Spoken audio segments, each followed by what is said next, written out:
What's up, everybody, and welcome to the Praise Podcast. My name is Eric Lade. I have the pleasure of hosting the Praise Podcast, and you know that if I'm here, that means the co-host above every other co-host is here. The Brooke Paninsky is also in the house, and we have got two incredibly special guests in the podcast studio here with us today that we will introduce to you in just a moment, but just know that you are in for one heck of a treat. As always, though, we want to thank you for listening. We got several emails this past week and the last couple weeks from you all, the Praise Podcast family. You're always great at emailing in and joining in on the conversation, and we love that. We thank you for that, and we want to encourage you to keep doing that. So, again, you can always join in by emailing eric@centralnow.com or brooke@centralnow.com. We appreciate the emails you send, the encouragement that you send. I know Brooke has been just super encouraged by all the emails and stuff that you guys have sent in when she kind of updated her story on everything, and just you guys are always super encouraging. We appreciate that. For all the ratings and reviews that you leave, that's great as well. That helps this podcast and message get seen and heard by more people. So we thank you for all the time you take. We celebrated our silver podcast last week. It was episode 25. That's a big deal. It's a quarter of a century, and it's over one full day of Praise Podcast listening. And so you have now surpassed. We are on day 2, Brooke.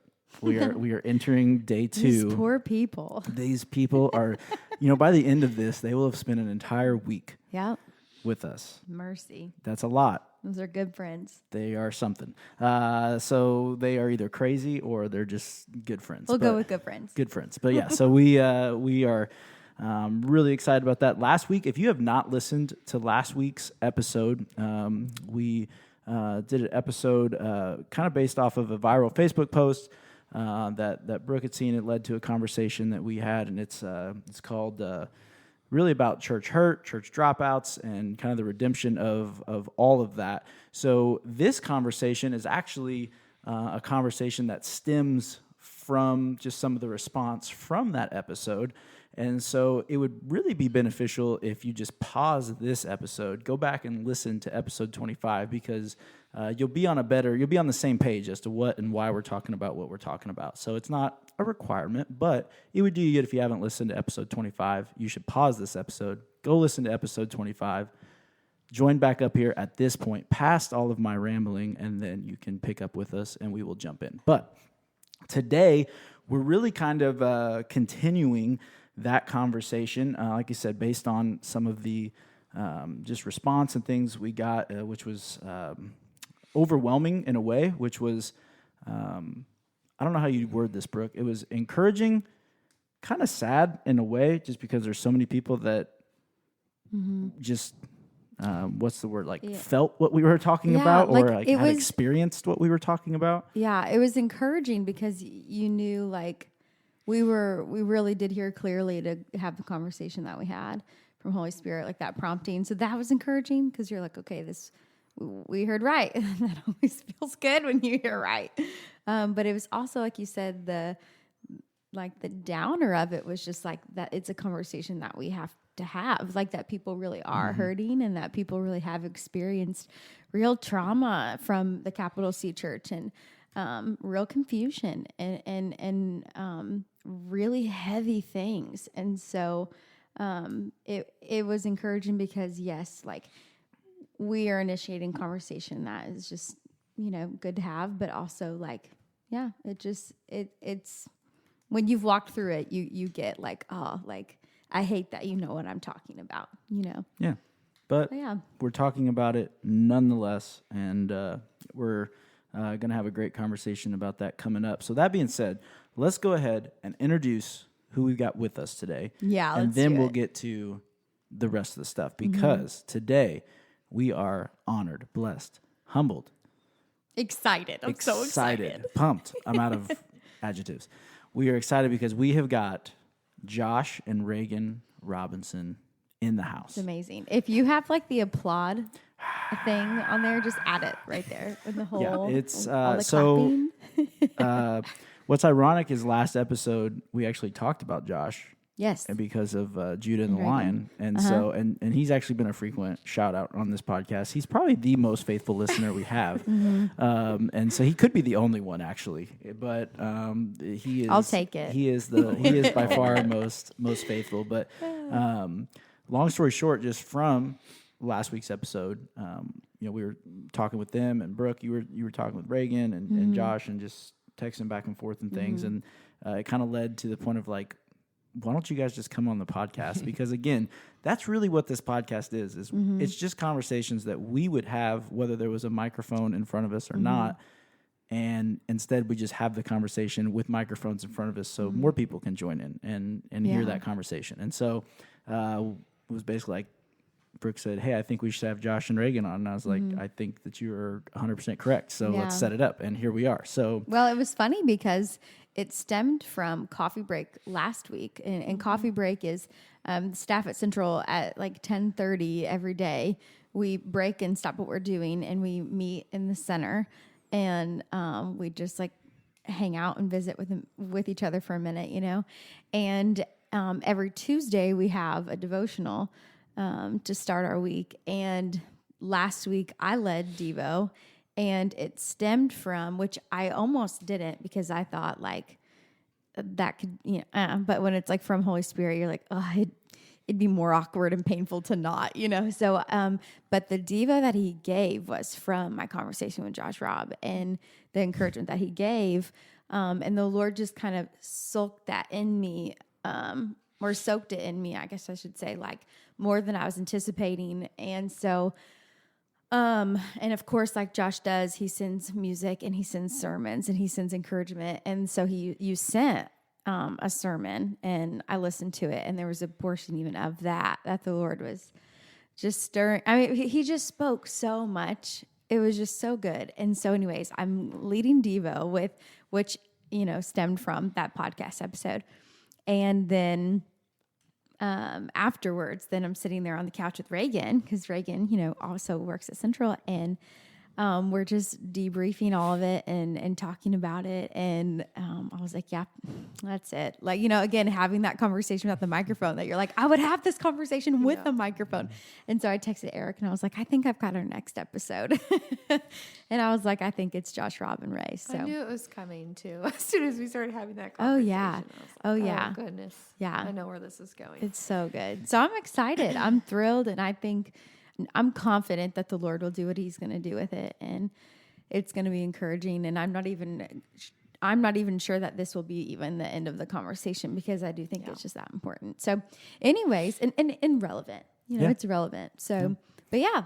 So Josh, we know Josh listens all the time. Reagan, we don't have to call you out in front of everybody, but Josh kind of knows how the podcasts work. I will say I'm not a faithful listener, but it's more of the fact that I don't have the brain capacity to do more than one thing at a time. And we have a 2-year-old that runs around all the time. That's it. And Mom I just cannot. Like even last week's episode I listened to while he was running around outside, and that was about the most I could concentrate ever. So, and that was cool because Josh was like, didn't he tell you need to listen to yeah, this? he was like, Yeah. I do everyone. I tell her to listen to everyone. She finally listened. We see how well she listens to you. Well, okay. I I listened to don't your listen. update. Of course, I had to listen to that. You're sweet. There are seasons where I will like get on a kick of listening to podcasts, but then there's seasons where I'm like, I just need to sit in silence in my car and not listen to That's so anything relatable. at all. The one thing I did text you was I have the ability to listen to a lot of podcasts with my job.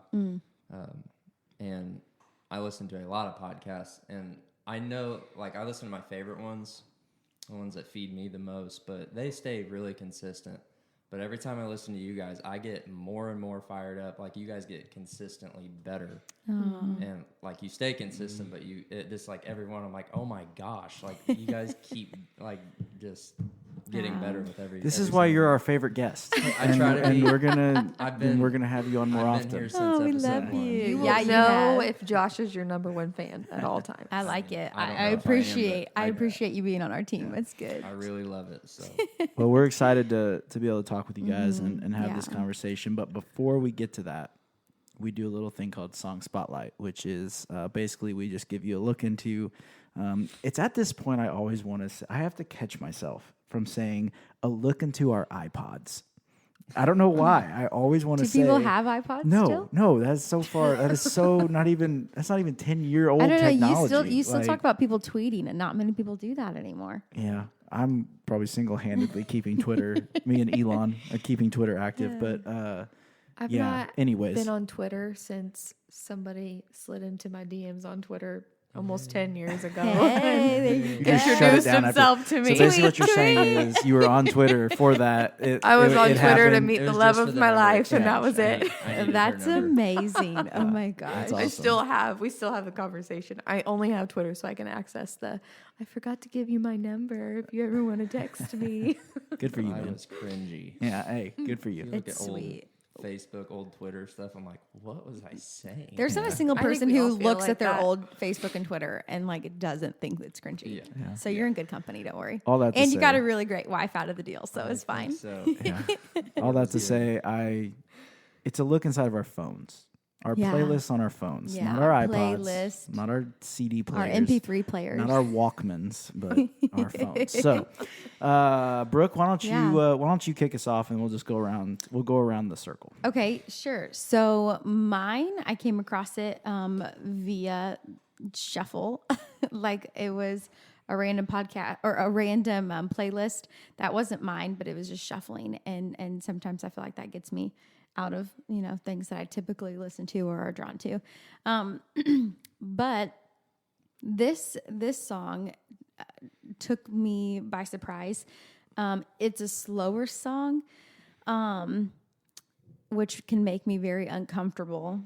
And it just like struck me, but like, thank God in like an out of the wilderness season, like, because the song is Take It to Jesus by Anna Golden and Carrie Job. And, if I would have heard that song in the thick of my things, I would have just crumbled in the presence of the Lord. By lyrically and melodically, it is anointed, and it is a song for people who are in the wilderness. And I pulled up the lyrics just to read you a few, but I'll say not only are these lyrics and I love songs that can be the words that I don't know how to say for myself, but every time you hear them or you're listening, you're like, I echo that, like that's how I feel or that's what I think. And I love that music can do that, especially worship music, when you're trying to pray or you're trying to process and you don't even know how to do that. And then when songs can come in and do it for you, it's really powerful. And so this song is for that person who's walking that, and is Take It to Jesus, again, by Anna Golden and Carrie Job. And it starts out and it says, I have no idea what to say right now. How could any words ease the pain right now? Something like this will never make sense at all. I have no idea what to say right now.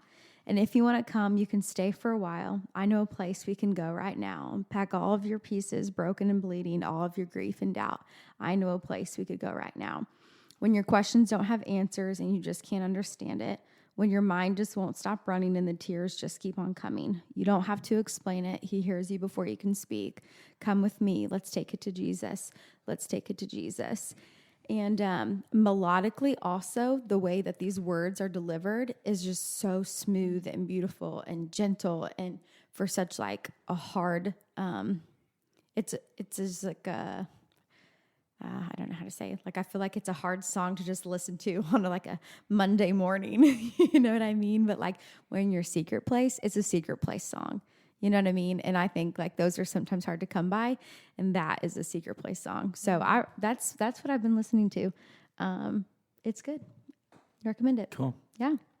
Which way of the circle you want to go? You want to go We're Josh gonna go Rob, that or you way. want to go Yeah, I'll close it. Josh Rob? I'm thankful you are letting me go first because I've been nervous that we have the same one. Well, that's I also usually try to give the guests just an off chance that maybe I would take theirs. Well, I sent you this song, but you had already listened to it, so I'm hoping we don't have the same one. But I've been. It's just the song that I've listened to at least but not limited to 3 times a day. Not limited to. Probably more on the 5 to 10. It's 5 to amazing. 10. I'm excited to know what it is. It's Monday Morning Faith. Yeah. I knew that was coming. Yes. That's the one we listened to the other day. Song, I thought, oh, he's gonna do. Yes. By Monday Morning Faith by Chelsea Plank and SEU Worship. Okay, but I can think I it's interrupt new. you really fast? Yes. Because before you even say anything about this song, he has been listening to this song because he's like, if this is a word from me to anybody, this is it. Yeah. And we were, Caden and Eric took me to Fusion Coffee in Fairfield for my birthday. And this came on the radio, or not the radio, but just whatever. They were playing the song in the car. And it was the first time I heard it. And I was like, this is really your heart for, we have enough conversations. I'm like, yeah, that's it. But I was like, she's the only person who can sing this song with these lyrics and in this way, and it be like good. Like you're singing the days of the week, and it's like good. I fall Anyways. every time like I hear it. I'm like, I have to stop what I'm doing to like listen to it. It's awesome. And at first, like I was like, I don't really hear the lyrics like I do in a way, but like this one, like immediately just like shook me. And I'll read a couple of the lyrics, but you were just talking about the secret place. And this song just represents the secret place. Like as a worship song, like we're so used to worshiping corporately with the church, but like when you worship alone and this like with the Lord, like this song is like a representation of like to go individually, not just corporately, into your own place with the Lord, like That's having it. your own worship with Him. Yeah. And these lyrics just like floor me.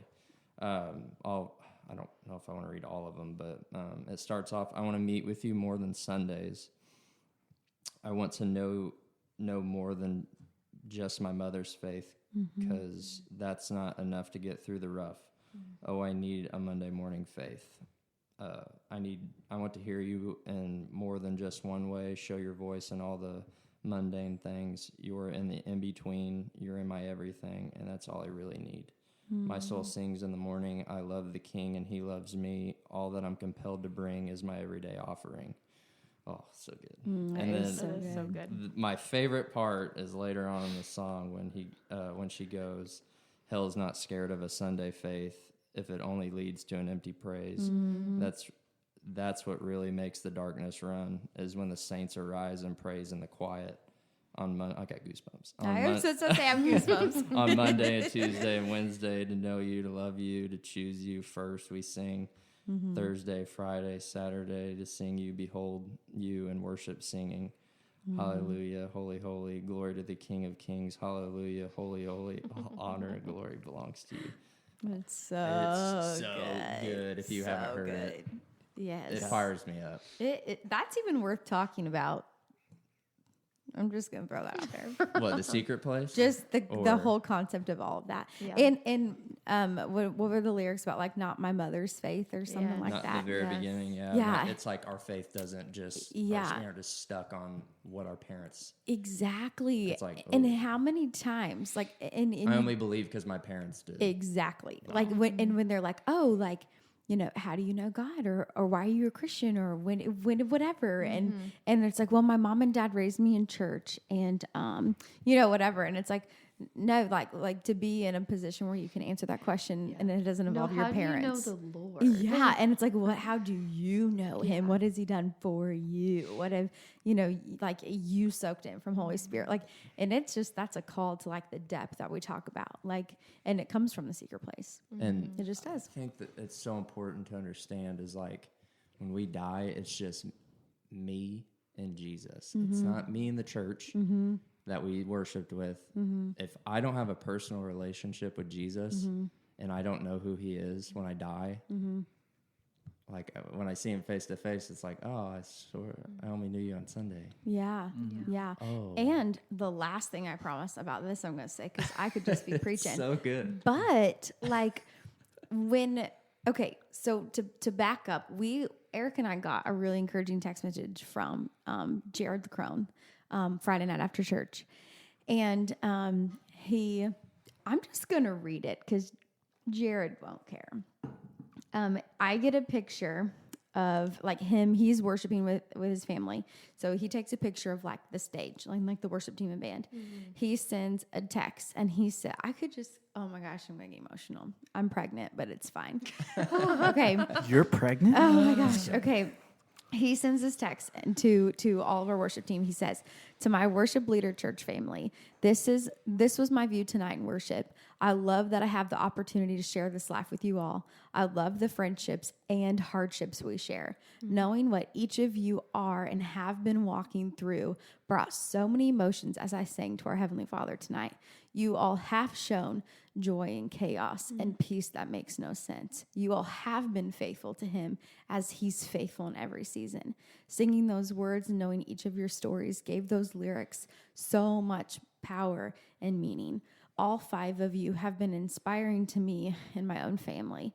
He then says, staying obedient and faithful through a difficult and long season of adoption. He was talking about Nate and Callie, and said caring for and battling alongside your mother through so many of her health issues. He was talking about Mama Hope, leading so well through transition and financial home worries. Talking about what Eric and Adrian were walking when they bought a new home. Well, gosh, it's been forever ago now. Doesn't matter. We don't talk about it.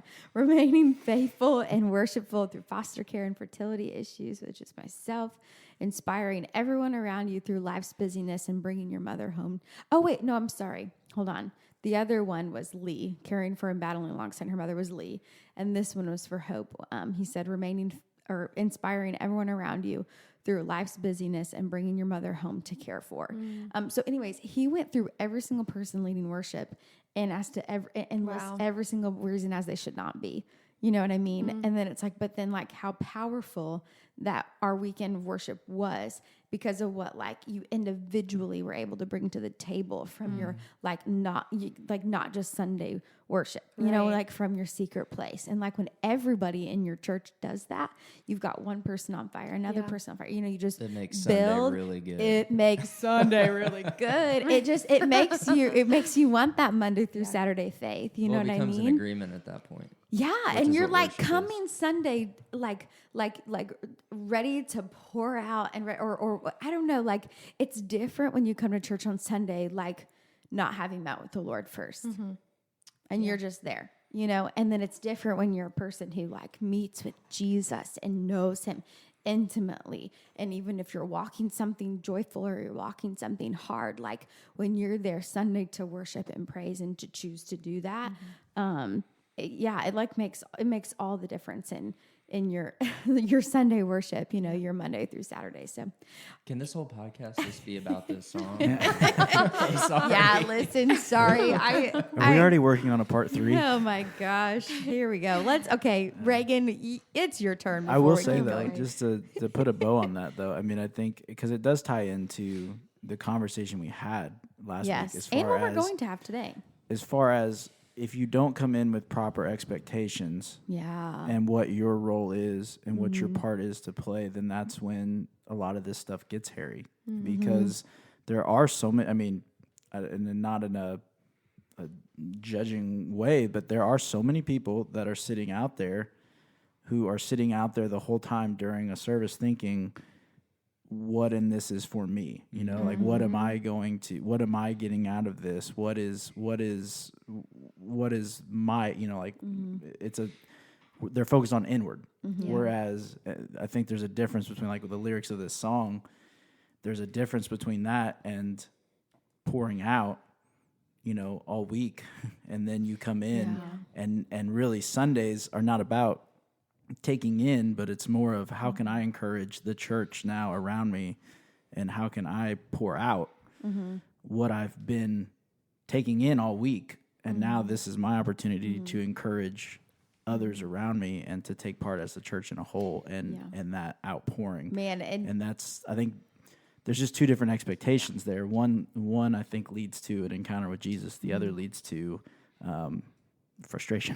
There's also two different kinds of expectation. People are walking in with what they expect from you to perform for them versus the people who are walking in expectant to see what God is going to do. Yeah, for sure. And I think too, like I leave filled up. You know what I mean? Like, you come and it's like, I just want to pour out gratitude to you. Like, I just want to worship you. I just want to hear your word. I just want to, whatever.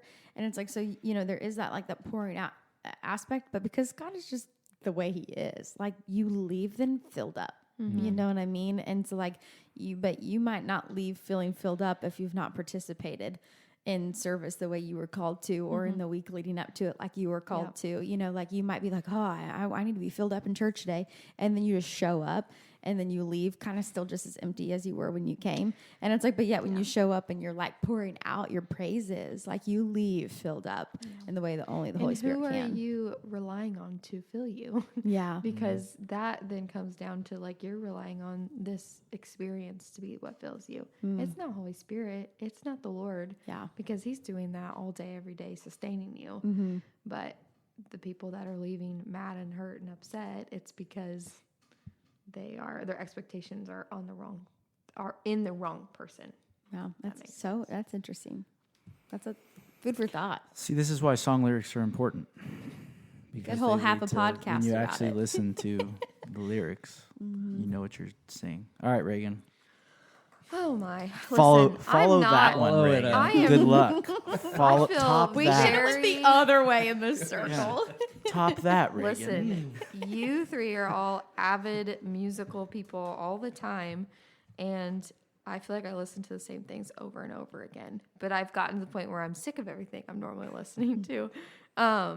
So I kind of the same way as you had just kind of turned it on shuffle. I've been listening to a lot of like Abby Gamboa radio and stuff like that. And my go-to songs are normally like the emotional, slower songs. Those are the ones where I feel Holy Spirit the most. But Springtime. Remember that? Was right? Was that Oh the my one gosh. you? Yes. All of them are very emotional songs that I love. But anyway, the song that I actually really love right now is really upbeat, which is so not my personality. But there's a song called "Up on This Rock" by, I think it's called VOUS Worship, VOUS. Is that how you say it? I don't Voo, know. yeah. Is it VOUS? It's that's Rich Wilkerson Jr.'s place. So, Oh, long story short, I think okay. it used to actually be called like Rendezvous or something, and then Okay. I guess for That whatever makes reason sense. they changed it to VOUS. Sounds more they hip. They just VOUS. cut the Ronde Yeah. off of it. So Yeah. So VOUS Worship, they have a song called "Up on This Rock," not "Upon This Rock," "Up on This Rock." But I think for the past, literally probably this whole past year, the verse that has just stood out to me is like the foundation you build your house on. And specifically the part in the verse that talks about, like, I'd never noticed it before, but there's a part where it talks about like digging to find the rock. And like for me, it was like seeing the labor that comes in actually finding that foundation. It's not just about like, you see the sand or you see the rock and you build your house on one or the other. Wow, Like you yeah. have to actually dig to find the rock and the hard, gritty work that comes from that. But the lyrics, they're so good, and they're just not something I normally listen to. But it says, hold on, I'll find one of the parts. It's like literally it says like, lately I've been losing sleep, wide awake and counting sheep. Lullabies can't bring me peace, but I know the one who calms the sea. Yeah, I know the one who rescues me. And then it goes on to say, like the chorus is, "Up on this rock, my hope and confidence, my strength and soul defense, my faith was built for this." And it repeats that over and over again. But then it says, "My joy was built for this. My peace was built for this. My strength was built for this. This house was built for this." So then it just had me reflecting on like, okay, what is the this? What is the this that it's built on? And like, what is it preparing me for, or what have I been prepared for? But yeah, so that's kind of mine right now that I listen to a lot. Judah really likes it too. He likes all of the. He loves Judah and the Lion too, Yeah, which which is we were right hilarious. about. You were right about. You were right about it for so sure. funny. Yeah, Love but that. it's a That's good a song. good It's song, It is Ray. It's honestly, I've it's not a heard corporate. that song. It's a I'll have corporate to- worship song. I'll have Is to what it listen to that is, one. and I don't normally listen to a lot of like uppity corporate worship style songs, but it's a good one. It's a I really love good it. I will check that out. It's hard to find upbeat music, so I have to listen to that one. Good upbeat music. Good. I guess I should say, yeah, good upbeat music. So, all right. So mine this week, honestly, is more of it's a response to some feedback I got from last week, as well as not a retraction of some of my statements, but more of just a You call. would never retract a statement. No, I would never retract it. But more of a call to just try to convince people that I am indeed not a horrible person, and that I do enjoy something. So last week, I talked about a little bit of a dislike of Christmas music. Here we go. That it wasn't the Jesus conversation. It was the lack of Christmas music that sparked some outrage out there.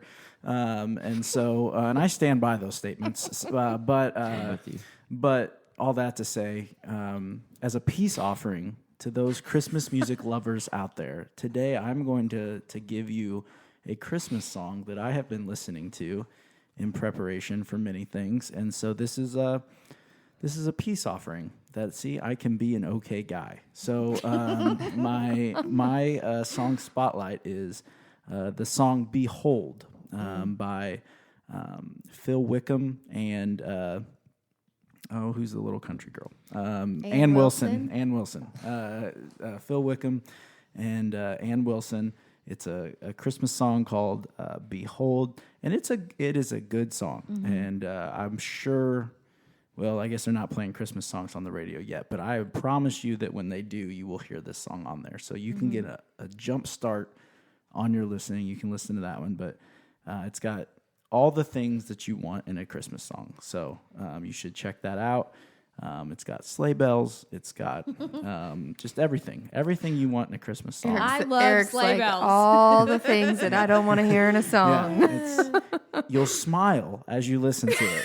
So that is, it is everything that you could want. But yes, so you should check out. It really is a good song. You should check out "Behold" by Phil Wickham and Ann Wilson, and you'll probably hear that. Well, you will hear that at some point in the Christmas season at Central. So if you are a Central attender, you should listen to it because we'll probably sing it.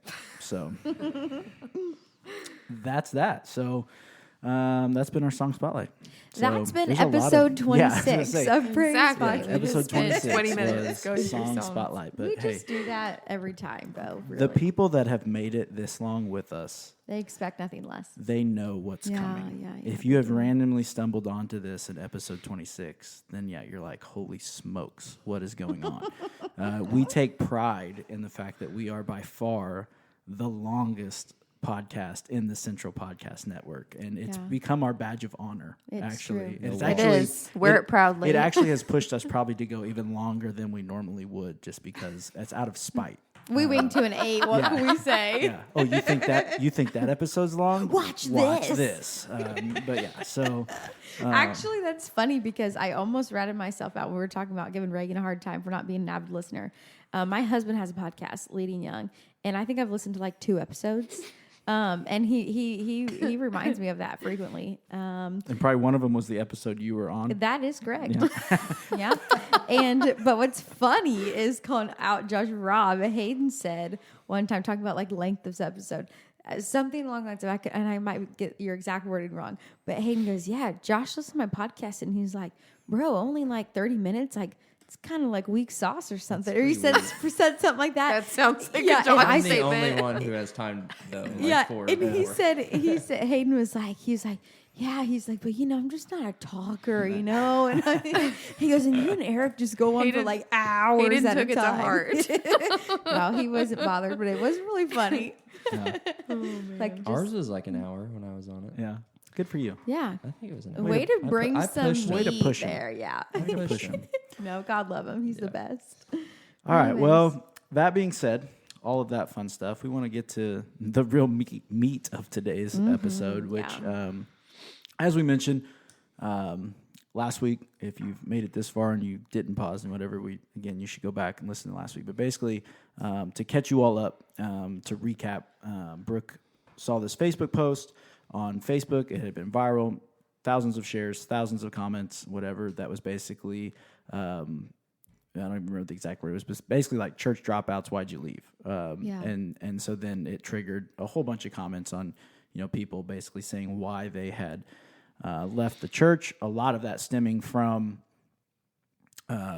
really just church hurt in general, which we talked about, not necessarily anything ever relating to God necessarily, but more people within the church led to a lot of that. And so that led to a conversation, which then led to that podcast, which then, again, honestly, a bit overwhelming the amount of responses we had after last week's episode. Again, not in a bad way, but just a reminder of how real and prevalent this topic is, and how much, honestly, we don't talk about it, and we need to. And more so today, what we want to talk about is less necessarily on the church hurt experience with Josh and Regan, and they may get into that a little bit, but more on they are two people that have walked to the other side of that. So they have walked the hurt. They have dealt with the all the repercussions and just all the things that come with that, and all the questions and the doubting and the anger and just all the different things that come with that. And now are people that have come out on the other side of that and are, I would assume, say, probably better for it on as far as just where they are now in their walks and as a married couple and all these things. And so, today we just kind of want to give you guys as listeners the opportunity to hear from people that have walked it and have walked it. I'm sure that there are still lingering things, but have walked it to, what we can say is almost the redemption side of it. That they can see how, God has worked in that. So, I mean, I don't have like a killer great question to open it up for you guys, but more so, I mean, if you just want to, I don't know how much you want to, go into things as far as that, but more of just on, what was kind of the first point that you started to see the turn? Yeah, like that. What was healing the experience. what was the first point that the healing started to come? Yeah. Oh, the healing started. Yeah.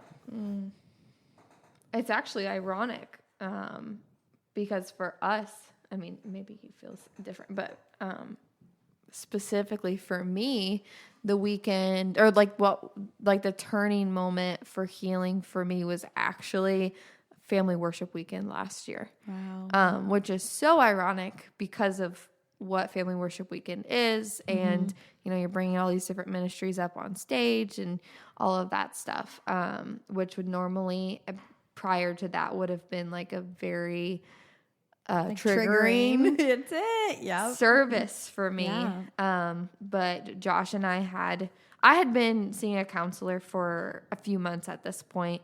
He and I had just started going together, and it was literally that week that the counselor that we were seeing at the time, now we're just honestly just really close friends and get to do life with them. But Susan Dalrymple, I'll just say her name because she's fantastic. I love Susan. I will never forget being in her office, and she literally starts praying that the Lord starts breaking chains and breaking bondage off of us. And we walked into church that weekend, and it was family worship weekend, which normally for both of us would have been like this is not this is not a weekend that we want to be here. We got in the car afterwards, and we both looked at each other, and we were like, something felt different today. It felt like there was a cloud that had started to shift off of us, which, I mean, then was like a longer walk after that.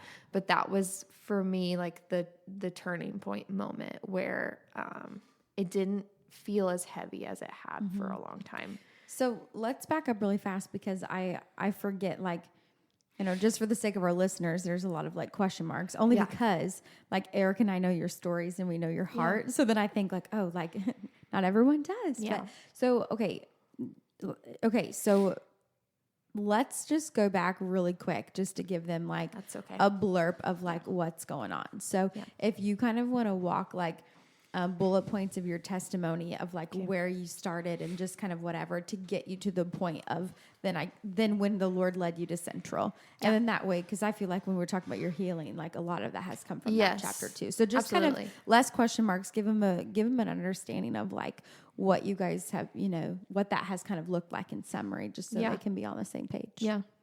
You want to do me too? Rock, paper, scissors for it. No, I'm kidding. All right. I'll just give the Cliff Notes version.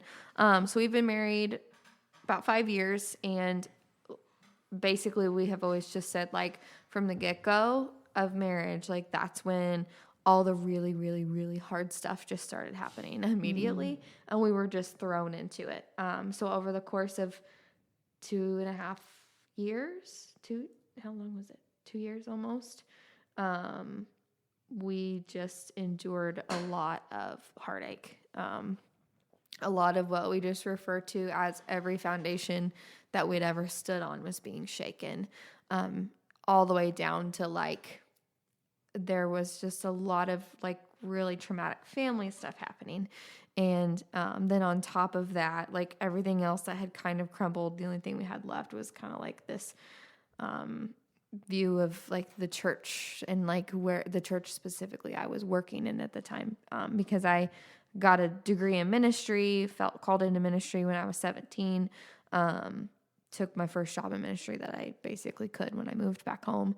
And it got down to the point where like even that was so shaken, and it wasn't, I don't want to glaze over it and just be like, oh, we were just offended by people, because it wasn't that. Like it was a lot deeper than that, to the point where I very much remember leaving questioning if the Lord even called me into ministry or why he would call me into ministry.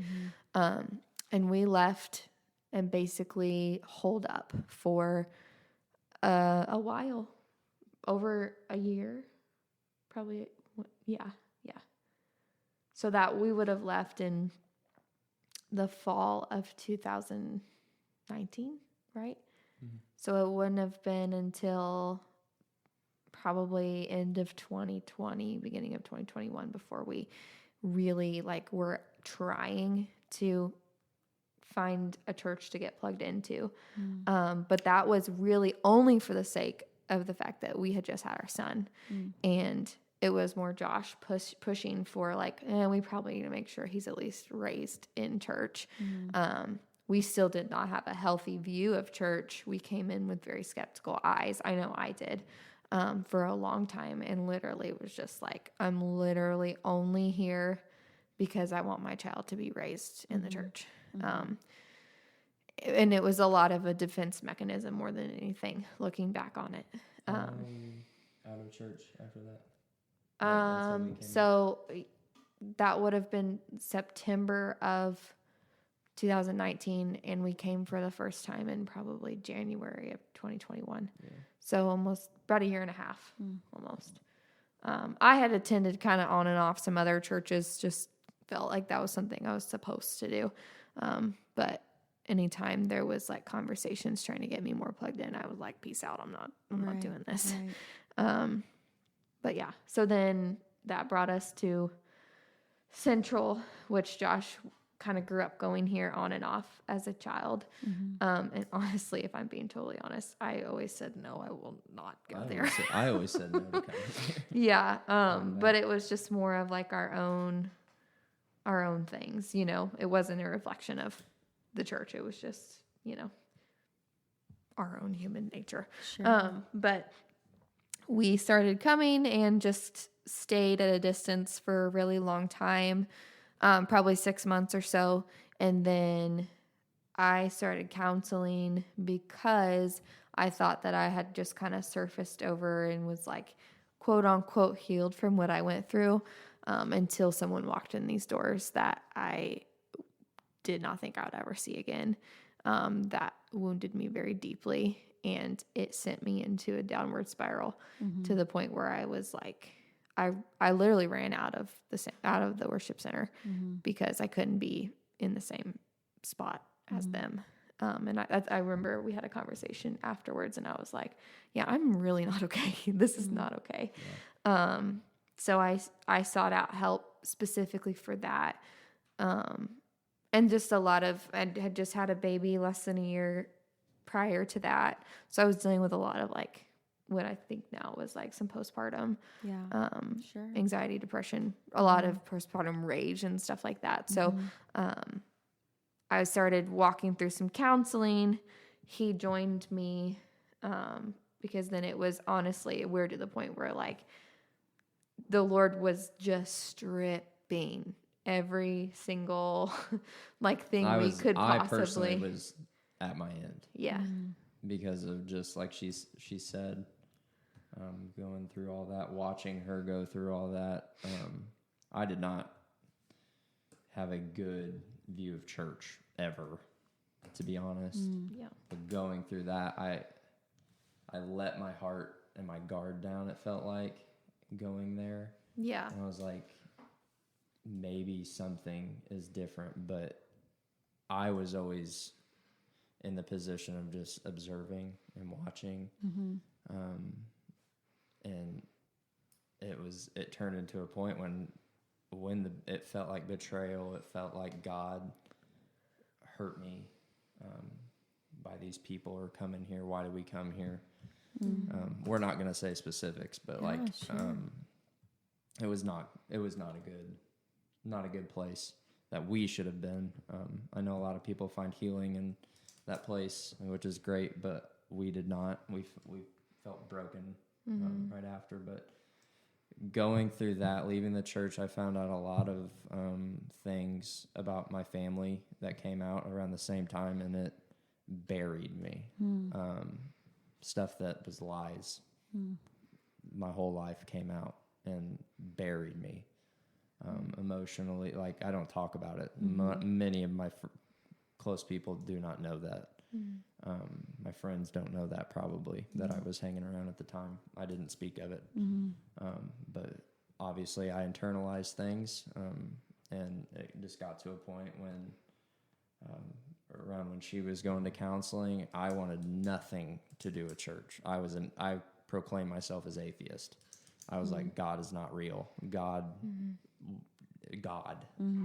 did this, but I was saying God, but I had faith to not believe. And I was, smoking marijuana, drinking, doing all the things to supplement my pain. She couldn't help me, or at least I wasn't in a place to receive what she was trying to tell me.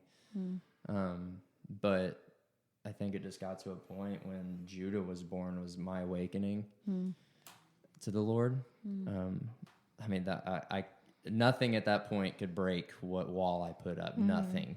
And Judah, I helped with the birth, and seeing a human come out, my son come out of my wife, I was like, okay, you can't tell me creation. Like, it just went to that, like, God, like, just seeing it, I was like, that's what awoke it. Like, God needed that to happen out of birth to birth my belief in him. And that's what sparked me to, like, okay, if I believe what I just said, and I think it was, you played that playlist. Yeah. So, and you're going to like the song. I am, is that you said? Yeah. Oh. So that spring in 2020 is when Carrie Job's The Blessing came out, and I was pregnant with Judah, and that was one of the only worship songs I would listen to at the time when I was pregnant with him. And I sent it to him because I would listen to it and like declare it over him as I would drive to doctor's appointments, because our doctor is about almost an hour away. And that was the only worship song that I would listen to in that season. Wow.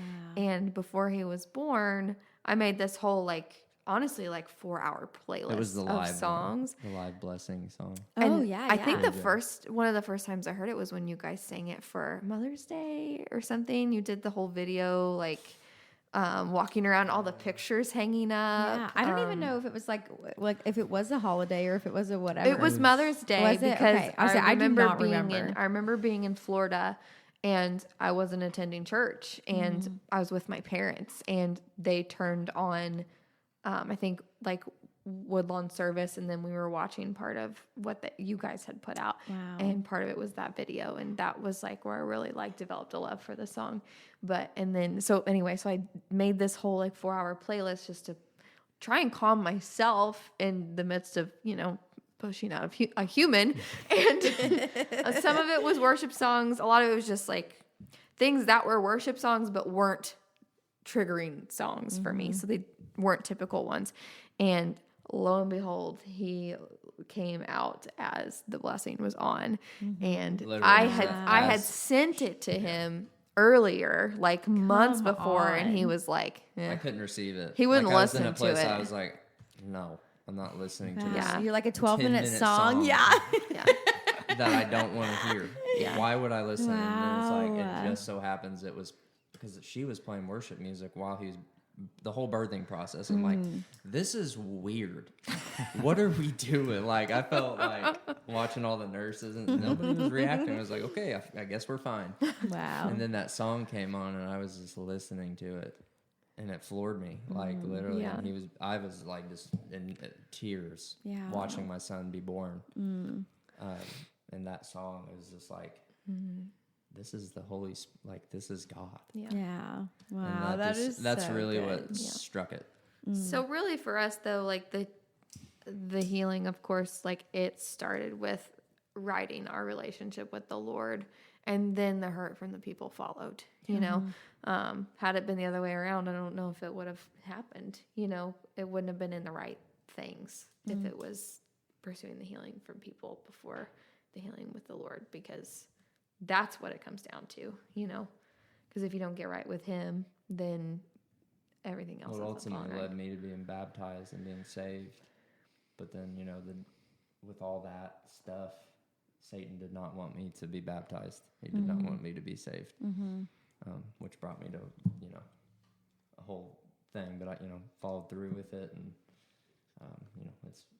God is awesome. Yeah. I will say. Well, and it's really cool too because, you guys, it's impossible to put in the last 4 years of your walk, into like a single podcast episode to even paint a picture for people of what you've endured and what you've experienced. But all in all, you had a call of ministry in your life. You had been Reagan, and then Josh, you had, essentially been by people who were supposed to be the church outside of the church hurt you, and so it's like you both you experienced church hurt from the capital C church in different ways, to the point where you're questioning your calling, Reagan, and then Josh, you're questioning God, as creator and existence of him, right? And so then you're walking through this, and then obviously because God is good, and through Judah, of kind of being a marking point of you knew enough to know, like you just said, we want our son to be raised in church, but then, at the same time, you've got that boundary, but you knew enough that it is real and it is, that he is good and there's purpose there because you knew you wanted it for your boy. And it was almost like we know that it's good, for him. So it's then you're kind of almost where you're now we have to figure out again how it's good for us. And so then you guys began walking that healing process where many people could and have chosen to just stop. Yeah. You know what I mean? And Well, I didn't want to, for being totally honest. yeah. I mean, you know that. Who does? Who does? When your flesh is just raging and roaring and you're, you are hurt and traumatized. You don't want to A, take any kind of responsibility, and B, it's uncomfortable, and C, I don't have the energy. I don't freaking care. You are so depleted and so exhausted emotionally, spiritually, physically, going through a very refining healing process is the last thing you want to do. Yeah. And then and you experienced, you had to sit in it for a year and a half before you even had the energy or slightest bit of a desire to step back into church and again. then just the amount that those wounds festered Yeah. in that year and a half. Yes. Without experiencing healing, that when you get to the point where you're actually trying to work through it, it's gotten a whole lot worse because you've had time to sit in it, and infection has set in at that point. Yeah, and too. it's spread. Yeah. I think about, it just occurred to me, the Holy Spirit revealed to me, I had forgotten, like probably the main reason why we were at Central and what sparked us to come here, and why, you know, I asked her if she'd be willing to come here, was when it was around, I can't remember what year, what was it, 2021. Are you talking about? 2021? Yeah, so yeah. It was that January. yeah, so This is marriage conversation right here. yeah, so Yeah. If people could have if people could see what Eric and I see with your like glances and like your nonverbal communication, it's so No, fun. I'll be straight honest. And they probably don't even know this, but it was around the time when everybody, if you go to Central, you probably know who Peyton Schoenbeck is, but his house burned down that year, and we went to something was going on at, was it Guero's at the time? Yeah, rest in peace. Yeah, rest in peace. We miss it. Miss it. Jen, come back. Anyway, But I guess John and Sarah and maybe some other people orchestrated a thing, not through the church, it was solely just out of heart, to raise money or whatever for Peyton. Peyton's a very good friend of mine. And I watched that. I saw that part of like the authenticity, the heart, not using Central's name, it was strictly using Jesus' name to raise money for somebody who needed something, whose house just burned down. Yeah. And I saw that, and I was like, if that's the type of people running this church, I want to be at that church. Yeah. wow, yeah, And yeah. that's just, they probably don't even know that happened. But Yeah, but that was for him. That was that that was softening huge moment. for me. I was like, Yeah. because I'm so used to seeing liars and like people who are saying Jesus but living an alternate life, and like that's how my whole life has been. Like, but it's like that wasn't God. It was just people, sinful Wow, people. yeah. But anyway, it's like I'm used to. That's all I've ever kind of really seen. But then when I saw real like people after God's heart who walk with Jesus, who do things for people out of Jesus' name and not just the church's name or whatever, but it's like that to me spoke. That was literally what sparked me to want to come to Central. I was like, okay, Wow. I'm in. Yeah, that's awesome. And I think it was during the transition time. It was. It was. It was. And it was like, yeah. yeah. I was like, Eric, I knew Eric. Yeah. I knew that he was, and Peyton was encouraging me to like, come check out the music, because I was a big music guy. Always listened to worship, but like, anyway. Yeah. Wow, that's cool. So That was supposed to be Cliff Notes. Sorry. Sorry. No, you're good. You're good. That was We Cliff need, Notes like, for yeah. Praise podcast. Yeah. What do you Like mean? 10 hours. That's good. I'm curious for, because I'm sure there are people listening to this that are sitting there right now and they're in the middle of the hurt. Yeah. It's fresh, or they haven't healed yet. They're still in that. I know God doesn't work in necessarily like steps 1 through 5. Right. But, for somebody that's sitting there and listening to this podcast right now, who the hurt's already done, they're in the bitterness, they're in the hold up stage, they're in the don't want to hear any of it feeling. Can you walk us through, what did those steps look like? Again, I know it wasn't as probably clear as step 1, 2, 3, but like what were some of those initial steps that you led to right your relationship with God so that you could start to tackle some of the other stuff? What did that, obviously the birth, that is, we're not necessarily suggesting you go out. Not everybody can have a baby, to start but their more healing. of just like what were, like what did that process look like in as practical ways we can be for somebody listening, how did that happen for you guys? Counseling. Counseling is huge. Huge. And, Retweet. and not Huge. just counseling, but godly counseling. Yeah. Yes. Yes. And not just being raw and open with your counselor, but being raw and honest with your Lord. Like, I think had we not even had the hard conversations with him, in those times, like, are you really getting to the root of all of it? If you're not, like, getting past the thought that like you can't have those tough conversations with God because he's God. No, you can have those tough conversations with him because he is God. And he understands why you feel the way you feel. He has been there for every step of that process. So I think first, like, just getting all of it out. And I mean, we even talked about this in our small group we're walking through right now. We're doing a study called Keys to Freedom, and it's literally all about like breaking up the things in us that keep us from walking in freedom with Christ. But this 2 weeks ago was about healing life's hurts, and we were talking about how even like trauma and bitterness and unforgiveness literally lives in your body and what it can do to you just being under that level of stress. And when you hold those things in, how it can literally make you sick sometimes. Like we know people who literally live with chronic illness because of trauma that they've walked through. Yeah. But there is something that happens when you start the process of just spilling it out, even if it's ugly and raw and you have to yell and whatever it takes, like God can take it. For me to be able to receive anything, I was at my end.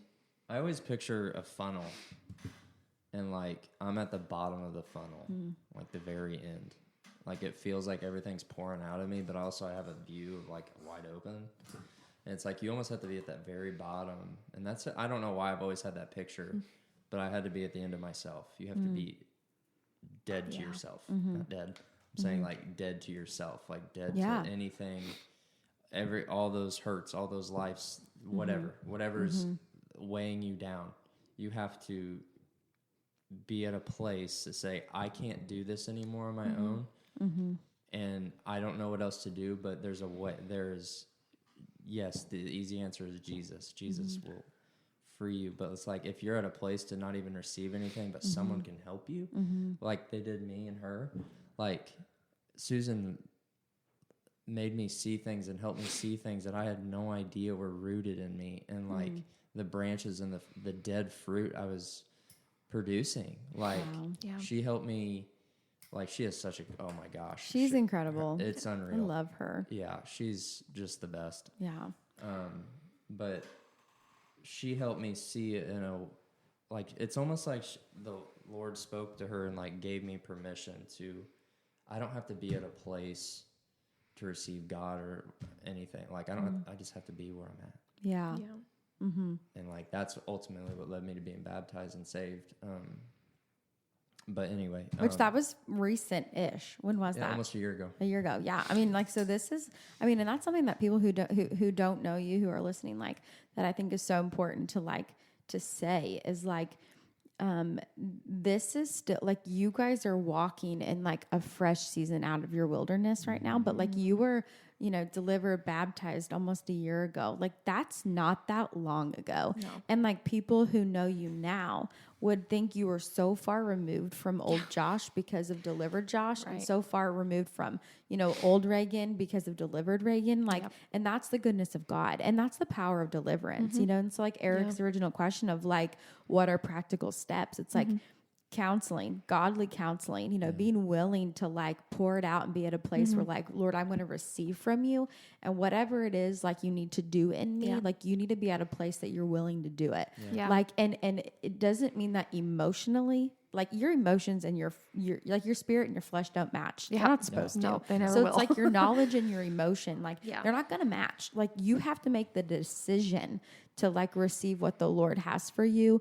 And it's not going to be easy, and it's not going to feel good. Pruning doesn't feel good. Refining doesn't feel good. Forgiveness doesn't always feel good in the middle of it. Like when we're working on fleshly things, it's uncomfortable. And it's like you have to be willing to be uncomfortable to receive healing. You have to be willing to be uncomfortable to walk through deliverance. You can't just wait to feel over it and then be like, okay, I'm ready for my healing. Like it's a decision you have to make. And I love that because it's rawly both of your testimonies and your walk of healing, because the thing that I thought was the most important when we were talking at coffee break last week was like the view of this, because not many people do that part of it. Yeah. You know what I mean? Like, so many people go through the trauma, go through the capital C church hurt, go through the doubt, go through the unbelief, go through, you know, all the things. And then they stay there, Yeah. which is what the enemy wants you to do. The enemy wants you to stay in bondage and in darkness and in sin. Like, Right. it's death. Like, you're choosing to stay in death. Yeah. And that's intentional, but not from your Right. maker. You know Right. what I mean? Like, Yeah. that's intentional from the enemy who's after your life. Absolutely. And so it's like you have to get to the spot where you recognize what's really going on spiritually, and you make the decision to remove yourself from it, and you begin to heal, and you begin to accept deliverance from God, who wants to give it to you. You know what I mean? Absolutely. Like, he Yes. wants, Yeah. you belong to him.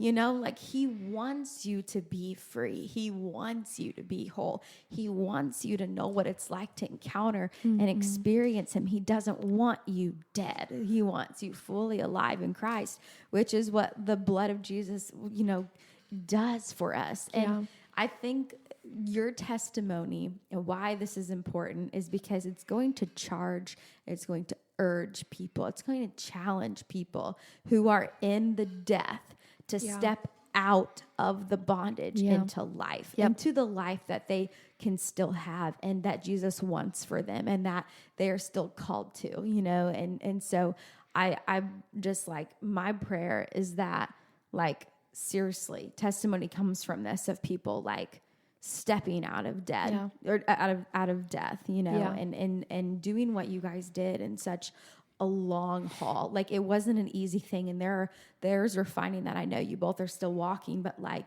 you are not the same people you were 3-4 years ago. You were not the same people you were a year ago, you know? And like, there's so much to be said, but like, I just pray that people can see what you did in the choice that you do have in your healing of your church hurt.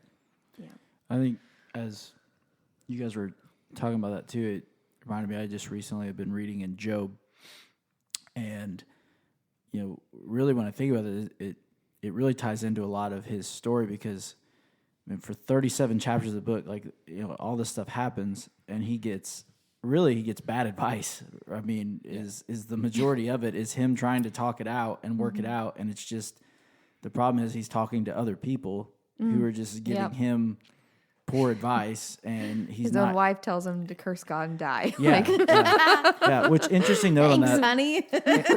As I was going through that, I actually texted, I was like, it's interesting to me that like his whole family gets wiped out, but his wife stays. And so I don't know what that says about her, because it's like, at some point, you know, Satan had to be like, so like, I don't know, do we kill the wife? Like, no, she's part of the punishment. Like, leave her alone. I mean, that's just an interesting note in that whole story. Yeah. But that being said, it was not until Job speaks with God does he Come on. does he realize where and he realizes what's going on and repents. And I mean, he wasted 37 chapters talking to his friends, or who he thought were his friends, and all these people that had no idea what they were talking about. Good. Yeah. And then the Lord shows up, and it's a whole new, and I think like the beginning of that and how he approaches, he says, "Who is this that obscures my plans with words without knowledge?" And I just think that's something, like, how many times in our humanness do we obscure his plans because we're just talking to hear ourselves talk, and we really have no knowledge of what we're talking about, and we blame him for plans that he never set in place and for things that he never did. And it was really until the Lord comes in and honestly sets him straight with a pretty strong hand, that then he's like, yeah, you know, you're right. Yeah, my bad. I should have just came to you first, I guess. Oh, wow. But I don't know, just as you were talking, that, you know, because that is such a, especially with the mindset of the realization that church hurt is going to come from people. Yeah. And oftentimes we will seek out other people before we ever seek out. And I get it that most of the time we're putting the blame on God, but if we could get that step right of where the blame should go, and just seek out God first, or godly counsel first, then we would not waste so much time, you know, like we see with Job. Well, and let's be honest too, if we're talking about where the blame actually goes, like what you guys referenced last week, like our battle is not flesh and blood. Like it comes down to sin and the enemy schemes, and let's be mad at the enemy and not be mad at each other, because he's the one who has twisted everything up and made it what it is.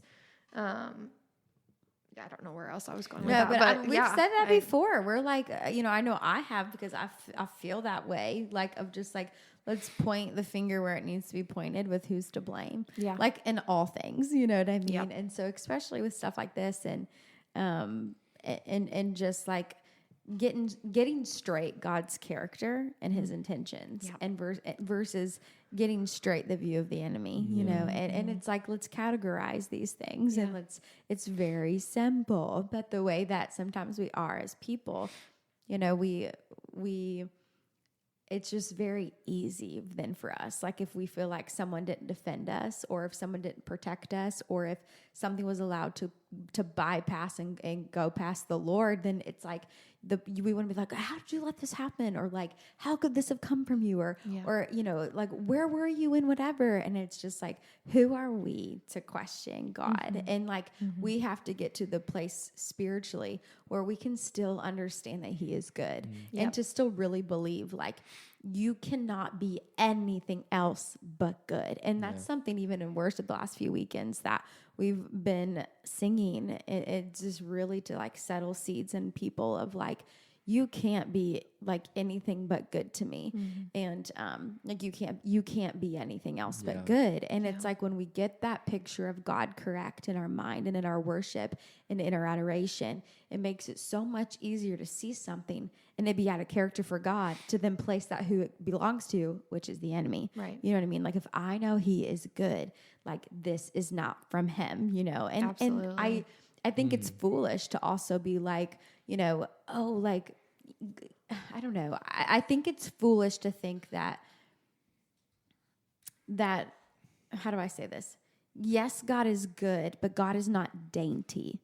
He's not soft. Yeah. He's righteous. Yeah. He's not just this like rainbows and butterfly kind of God. Like there's a hell, you know, because there's holiness. Yeah. And there's just this line that I think we have to understand of like, yes, he's good, but he's like sovereign. And so, and I think for us to just be like, oh, God just loves everybody and God is love and just, and it's like, oh, he is, and he is good. But like, don't forget, like he's complex. Like he's the creator of the universe. Like he's sovereign. He's holy. He's just. Yeah. Like he's going to make you right. I mean, come on now. And so like, then with that, he loves us enough to like the refining that comes, then the discipline, and that discipline ain't pretty. You know what I mean? Divine discipline. Come Hebrews on. Chapter 12 talks about, we talked about it in men's group, but Hebrews chapter 12 just talks about stripping every weight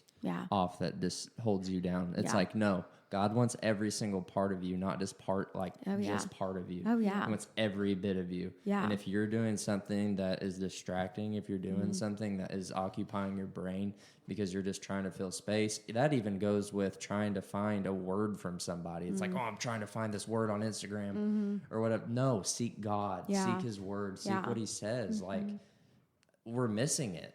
A lot of us are. And it's like, I miss it. Like, it's like, oh my gosh, I forgot. Wow. Like God loves me. Yeah. Well, and even just you saying that, like he does that because he's good. Right. You know what I mean? Like he wants all of you, no matter what, every piece to be refined and pruned and to look like him because he's good. And he knows what we don't, and he understands what we don't, and he sees what we don't. And so it's like it like to allow us, like if we understood like really how awful and how bad and how dark the reality of hell is, and how heavy the weight of sin is, and how bad, you know, the world is in our flesh, like we would be mad then if God didn't want every part of us. Like don't leave me here. Don't leave any part of me here. Don't let any part of me touch any of this evil or this darkness. Like, so that's why, you know, like he wants all of us because he's good. He's not selfish. he's good and he's protecting us Yep. and he wants what's best for us. And what's best for us is to look and act nothing like this world. Yep. So he says Absolutely. like narrow is the way to heaven or whatever. But Yeah. like, I think about the struggles I have still, and it's like, man, like just that refining and refining. But I imagine like the people who straight up just, no, I'm not giving that up. Yeah. I'm not giving that up. Yeah. Well, did God ask you to? Yeah, but I'm not giving that Yeah. up. That's why. Right. Right. That's a word. And it may not even look like sin. Like the things that you're doing, oh, well, that doesn't, you can get word from other people like, oh, you're fine. What are you doing? That's too much. You're going too far. But if if your goal, not your goal, but like if you're trying to, what'd you say the other day? Like pursuit of holiness or something? I saw somewhere on Instagram, they were talking about how we live in a place now that obviously is very aware of legalism. But it was literally saying like, it's to the point where if you make any pursuit towards holiness, it's viewed as legalism. But the pursuit of holiness, yeah, it may have to be like crazy. People aren't going to understand. And people aren't going to understand, but it's like, I love the Lord. Yeah. Yeah. That's for sure. it. And I'm going to do whatever it takes. Like someone who can't be on social media or can't can't be around alcohol, but they're running the complete opposite way. Like the world ain't going to understand that. you Yeah. know? Absolutely. A lot of my friends don't understand why I've left them. Yeah. Right. Well, I'm not going to drink with you. Like Right. Boundaries. drinking's probably not bad, but like what it leads to Sure. or how you do it or whatever. Like you have to be diligent. You have like if you truly believe what the Lord has put on your life or says over your life or what you believe in, in the Lord, and you want to go to heaven and you want to be in right relationship with God, like you have to be diligent in what you give up, what Yeah. it's worth it. Well, But and that's the- also diligence in your healing. Yeah. If we're yeah. if we're even just talking about like Gotta the lay it hurt down. that you walk through, it's easy to partner with the offense and it's easy to partner with the unforgiveness and the bitterness, but taking the responsibility of walking through forgiveness for people, for God, and for yourself is so important. And it doesn't make sense to flesh and to other people, Yeah. but it's such a critical part of those steps. If we're talking about people who are sitting in hurt right now, the forgiveness aspect is so important. And how like it's not going to make sense to other people, especially how you're talking about like even in the story of Job, like even his own wife saying, just curse God and die. It didn't make sense to people why he was pursuing the route he was. But even in your healing, in the things that people have done to you, whether in the church or people that are representing church, like it's such an important turning point where like the rest of healing can come. Yeah. Because if like even talking about like how like the unforgiveness and the trauma and the bitterness can live in your body. Like if you don't let that go, the rest doesn't unfold from there. Because we walked through, that first healing part. But for me specifically, I didn't experience true healing until I walked through forgiveness of people. Well, and let's talk about that for a second because you and I were talking about that the other day because it really was like, I think the call to not like diminish or like dilute the like power and importance of the concept of forgiveness. We talked about like, culturally and just on the everyday, like, oh, I'm sorry. Oh, I'm sorry. Or like, what is an apology? You teach your kids to say, I'm sorry. Or like, even for adults, it's like, oh, it's like a big thing to be like, hey, I'm sorry that I, whatever. Like, we talk about that, but like, we don't really talk about forgiveness, like the way that the Bible talks about forgiveness. And like we mentioned earlier, like, the concept of the gospel is like forgiveness, like the whole storyline leads to Jesus on a cross. And what for? Forgiveness. Like what for? Forgiveness For of your forgiveness. sins. And it's like, if that's what it's all about, then like, why don't we really truly understand the power that it has for our freedom and for our bondage? You know, like if we refuse to walk in forgiveness, then it's like, what is that really weighing on us, and what is that keeping us from? And then also like then the power to like when we are hurt and we're in positions where forgiveness is the last thing emotionally I want to do, but in my mind I know it's a decision I have to make, then it's like the freedom that then comes from that. And if you just Google Bible verses about forgiveness, they're not gentle. Yeah. Like they're not And you diluted. don't have to be friends with those people. Right. Yeah, it is. You're called to forgive them in your heart. Yes. And walk like, release it. but Yeah. you don't have to be friends with them. Yes. Like you're not called to be friends with them again. Yeah. Or whatever. But it's like you can't be naive. Yeah, you got to set that straight in your spirit. Like, I mean, but really, like, I mean, just like, and I think the one we hear probably the most, but is like, forgive them as he forgave you. And like, we're like, oh, well, Jesus forgave me, so I'll forgive you. Cause like what, you stole my like Kit Kat bar, or you like forgot to get my coffee when you said you would, and I'm mad about it. But like, you know what I mean? Like, oh, like, I mean, Jesus forgave me, I'll forgive you. Like, it's what an inconvenience. It's like, okay, no, like what did Jesus walk through?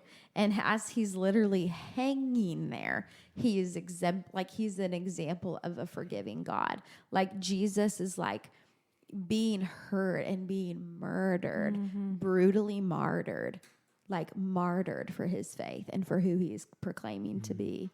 And he's still, some of his last words on the cross are like asking God to forgive them. And it's like, so then like, what about the people who put us, what we feel like, in our deathbed? Like people who put us in our own grave, you know, of the trauma and the things they did and the things they said. And like when you feel like a part of you died because of the hurt they put on you, like, and that's when the Bible says you forgive them like I forgave them. And then like, that's when we're talking about the real like depth and like purpose of forgiveness and the power that it really does have. And, I think especially in situations like this, when it's the last thing we want to do, but it's the first thing that has to happen. It's just so important. Wash the feet of your enemies. That's it. It's a word. Sorry, Eric. No, you're good. You're good. I like to just sit back sometimes and listen, but This will be another really like highly downloaded podcast because you've not said much. I know that's the way it goes. Gosh. That's the way it goes. I'm just kidding. We love you. You know it. I'm curious for you guys, and because I know on the last episode, and we've talked a little bit about this episode, but on the last episode we talked a lot about expectations. Oh yeah. And I'm curious for you guys because, you know, as we mentioned, it's not like that this is 10 years ago this happened. You know, like this is still a very fresh season for you all. And it's not like you've honestly just kind of slowly worked your way back in. I mean, Reagan, you are now back on staff Right. at a church. Yeah, that's nothing but the Lord too. Yeah, I mean, and Never Josh, say never. I mean, Josh, you said it yourself that you went from professing atheism Yes. to, I mean, you're Professing here. Jesus You're in a here. matter of Yeah, I mean, but I mean, you're here at multiple services a weekend. I mean, you're Front row. highly involved. Leading worship I with love us. being in the front. Yeah, Yeah. in many different ways. But I mean, so it's not like you guys have just, in a way, eased yourselves back in. I mean, you really have in Susan a always fairly says short. we're on the fast track. Yeah, but Like, whoa. That's it. knowing that though, and knowing what you come from, and like Reagan, you're now back on a staff, and I mean, you know, I've been around here a long time. I mean, Central is a great place, but it's far from perfect. You know, there's. I mean, we would be silly to think It that is there are also no ran issues. by people. Yeah, I mean, it's just we don't Yep. pretend we don't pretend like it's a perfect place. Yeah. And so I'm just for you, like how have you changed? Like, what are your expectations now? How have they changed? Because now you've gone through what you've gone through. Now you find yourself back on a church staff. And Josh, you went through, you know, like, how are your expectations now differently? What do your expectations look like? And what is, how does one go from what you went to where you are now? Obedience. Yeah. Obedience, and how can I give? For me personally, it's obeying, yes, but like I want how can I give more of me to the Lord, and that's in a way of serving. Even though I'm not on staff, even though I don't work here, there's so many needs in this church. Like it ain't this, it's a huge church, but like there's so many needs, and like I'm just the type of person that's like, man, if I see a need, I want to fill it if I'm able. Yeah. I want to be everywhere. I know we're not media, but I ran camera for a little bit. That was awesome. And I miss it dearly, and I'm sorry, Steve. Dude, I want to be on camera, but like Kid Depot, they need help. Yeah. And it's like, I know everywhere needs help. I know. But like, my wife needed help. And, with the kiddos, I don't really see myself as a huge kid person, but it's just like, it's softening my heart. And A guy who says he's not a kid person but loves the nursery. I'm a big fan. does. Hold some babies; it'll soften. Oh me. my god! But like, Maybe that's where I need to go. I'm with. Maybe I need to Eric's soft worship team this weekend. I need to spend 6 months. I'm going to send him to the nursery instead. Ashton needed help with the nursery would send me right back. They would say, "Yeah, you can go back up That's there." funny. Ashton needed help with 5th grade and asked me, to lead some boys, and I was like, "Well, I am zero qualified, but I guess if it's a need, I'll do what I can or whatever." But it's like, man, like, yeah, they're difficult. They're very difficult. They don't like to listen, but it's also like it's teaching me things I never, it's just it's just as much for you as it is for them. It doesn't matter if it's for me or not. Yeah. It's for Jesus, and like that's serving. That's and so cool. That's really what it's like. I want to have a servant heart. Yeah. And you do. I try. Yeah. You do. I'm not. Yeah, this isn't about me, but like serving is super important to me, and I just want to tell people that serving it matter. It's not like I'm not coming here to consume, feed me type church. Like that's not what this is. Like if you truly believe in Jesus and truly believe what He says, and I mean, He came here to serve too. Like, so will I. Yeah. I think something awesome that you guys both do as well that speaks a lot to like the healing you've walked through is the relationships that you have built. Being a couple that like were very, very much like the boundary was up for relationships because like trust issues, from the trauma. You weren't open, you weren't ready. I mean, that's an assumption, but I feel like it's, you guys have said that enough, like you've had your boundaries of letting people in and not only to know them because like whatever, but like allowing them to know you. And that's something that I feel like you guys have really like walked well, like especially in this last year of like seeing you both just begin to really thrive and like see this growth in the relationships you have with people inside this building and outside of this building. And it's almost like, I mean, I think it's again one of those perfect things that like people who then like come across you are so blessed and so encouraged by the two of you that then it's like it's hard for people who see that version of you to really understand like, wait, like if you're telling me if we would have met a year ago, you wouldn't have even like introduced yourself. You know what I mean? Like, I just think it's really cool just to know like the way that the Lord has even like healed you in that sense of just like being like kind of closed off and guarded to like being like fruitful and open and like the outpour because you care about people, because Jesus cares about people and you've experienced deliverance. Therefore, you desire others to experience deliverance and you can't walk people through that or encourage them to that place without a relationship. Yeah. And, that's what we say here all the time of just like relationships matter most because they lead us to the relationship that matters most. And I think like you guys have painted that picture very beautifully for the people you have come across in men's group and just in like, obviously first, Ray, I think on the influence you've had on the staff for one, and then two, the children and the families that you see every weekend is just incredible. So anyways, I think that's a huge testament to your character. So yeah. Praise the Lord. That's good. That's good stuff, boss. What do you got to say? Do you have 3 more hours? I've got all the time in the world, Josh. All the time in your the faithful world. fans. I don't know if they can handle another. Yeah.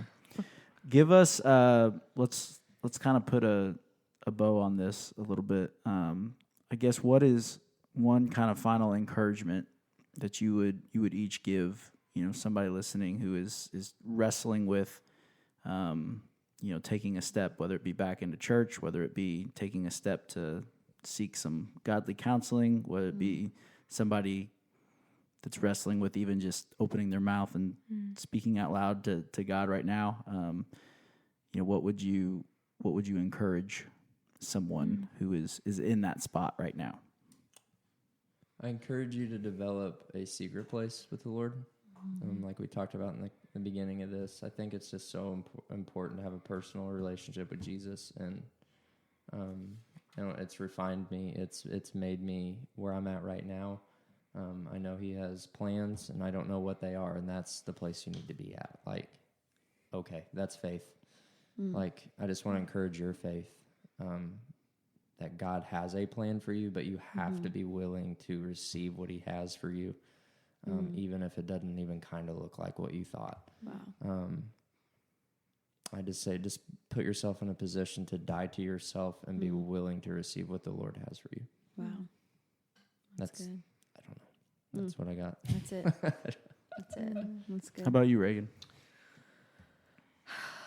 Well, I think first of all, if no one has ever, and this is like whoever's listening, if no one has looked at you and said that they're so sorry for what you've gone through, just know that we are so sorry, that you have had to endure the things that you have, but you also need to know that there's hope on the other side of it. And when before we started this, I was kind of recapping last week's episode just to kind of make sure it was fresh. And as I was listening to it, and I was listening to where Brooke was talking about the Lord speaking to her and saying, know who hurt you. Was it me or was it people? I just want you to know that it's not the Lord that has hurt you, but Jesus has been misrepresented to you. But we have to get to that conclusion that He's been misrepresentative, that people have hurt you, that we live in a sinful world. But then you have to then take on the responsibility to do the due diligence that we were talking about, I think, before we started this, to actually get to know who the Lord is, what His character is, and what His word says, because you're not going to find that real, true, deep healing and deliverance until you know the God that it comes from. But the healing comes and it will happen, but you have to allow Him to be the one to do it. No. Yeah, amen. Well, I want to thank you both for being willing to come on here and share, and just the encouragement that I know it will be for people to listen that are in the beginnings or in that dark place, that have never, had the encouragement or the courage to take steps to start to walk to the other side of this. And I think the biggest thing that I take away from it is just the whole time I've been sitting here thinking about, had you guys not, imagine what Satan would have robbed so many people of, not just yourself. Oh, I think of what Reagan, you do now, there clearly is a calling on your life to be a ministry. You did not hear wrong when you were 17. And there's, Praise God. That's very clear that, you're supposed to be doing what you're doing. And, that's how Satan works, is he wants anything but our calling to be carried out. And so, I just think about, if we're not willing to, and I know Brooke and I talked about last, even though it is hurt that you didn't ask to be caused on, there still takes a humbleness and pride element on your guys' self to say, I need help. I know, I need to work this out.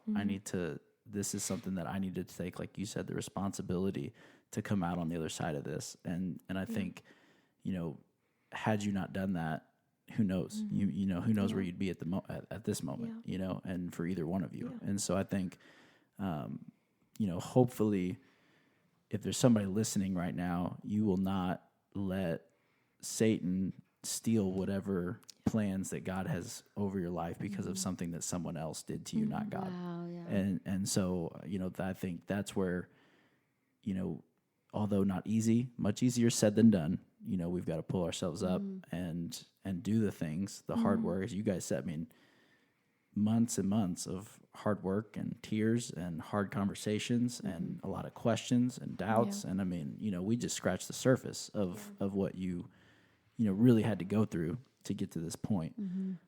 But, hopefully if you're at this point or you're on the other side of this point, to know the encouragement you can be to other people. And so, I hope you guys continue to go to a place that you feel comfortable enough to share, not because you want to rag on other people or rub in the dirt of anything else. That's not what this is about. No. It's about that despite ourselves as humans and how we hurt people, God is still good. Yeah. And we can still see God's goodness despite ourselves. Because, I mean, like we talked about last week, I mean, there are no doubt people sitting out there that I'm sure would say that myself or even Brooke have, been the reason that they would classify themselves as like, hey, the church has hurt me, and so, I think it's on our part, it's knowing the responsibility and weight that we carry and how do we want to represent. Because I think we were talking about this at the very beginning, that there is a responsibility that somebody's always watching, just like what you had mentioned with how, the whole Peyton, I mean, like people are watching and they want to see what you're going to do.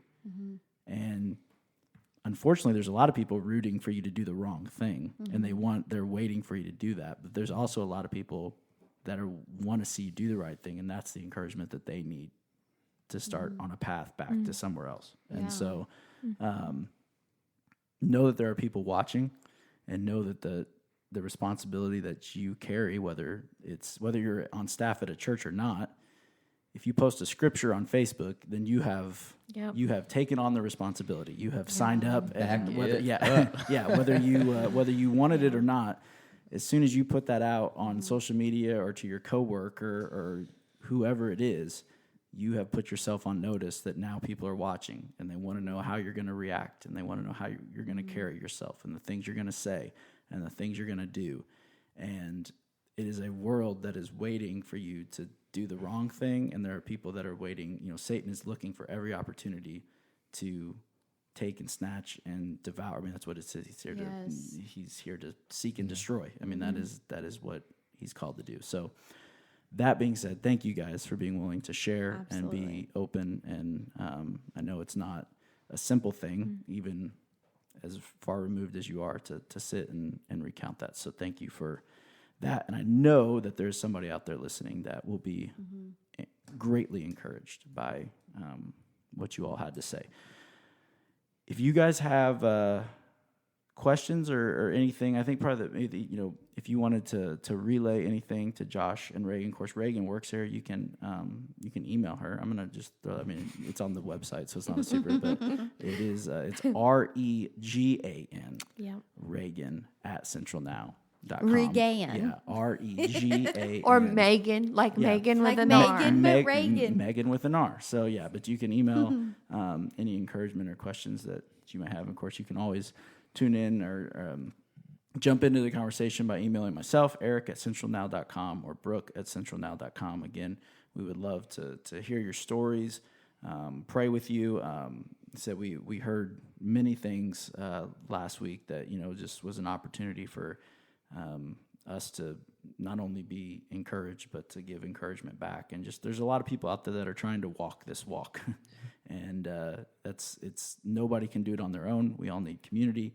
And hopefully that this can be a place that you can find that until you find some face-to-face community, which hopefully you will find as well. But that being said, Josh, Regan, thank you guys so much. Thank you. This was fun. Y'all are the best. This was good. Brooke, it was fun. It was as fun. always. You did a great job. It was. It's weird. Brooke's sitting on my right side right now, which I'm Yeah. used to being across from her. Yeah. And so it's just weird that I'm having to turn to talk to you. But It's the whatever. first time in 26 episodes. The 25 first episodes. time in 26 episodes. Yeah. So funny. we're on our way to the gold episode, which is 50. I know my anniversaries now. Yeah, he Googled it studied after it, the last so. episode. We appreciate you all listening. Again, truly. leave those ratings and reviews. Share this podcast. If there's somebody that you know that could be encouraged by this, benefited from this, would you please share this podcast with them and encourage them to give it a listen, and the last episode as well. Encourage them to give that a listen. But we always appreciate the Praise Podcast family and all of you that listen each and every time we release an episode. So let's remember to be people that in every day, in every way, bring the praise. We will see you next time.